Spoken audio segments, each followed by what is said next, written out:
साथ विवाह किया। कौन है ये मानधाता? बोले सावस्त नाम के एक राजा हुए जिन्होंने सावस्ती नगरी वसाई।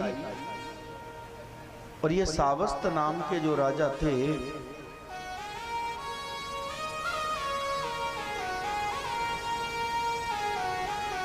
इनके पुत्र हुए यौवनाश्य। महाराज यौवनाश्य के कोई संतान नहीं थी। कोई संतान नहीं है। ब्राह्मणों को बुलाया, पुत्रेष्टि यज्ञ कराया। अच्छा देखो कैसी विचित्र लीला है। ब्राह्मणों से यज्ञ कराया और यज्ञ में ब्राह्मणों ने एक जल को अभिमंत्रित किया। वो जल इनकी पत्नी को पीना था। पत्नी पीती तो पत्नी के पीने से गर्भ धारण हो जाता। यज्ञ का आखिरी दिन था। महाराज यौवनाश्य जगे, रात्रि में प्यास लगी थी, यज्ञशाला में प्रवेश कर गए। और जब यज्ञशाला में प्रवेश किया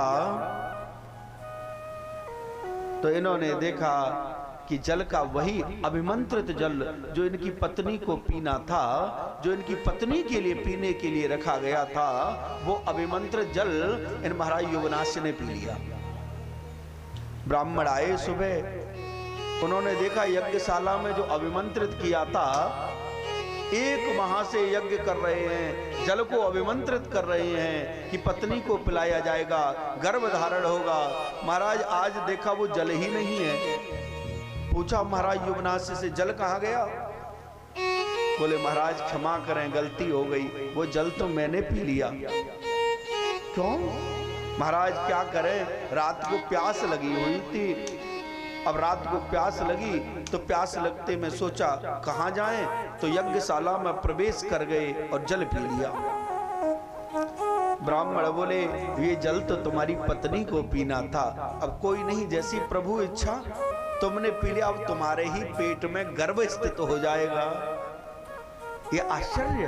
महाराज यौवनाश्य के कुक्षी में गर्भ स्थित हो गया और गर्भ में एक बालक उत्पन्न हो गया।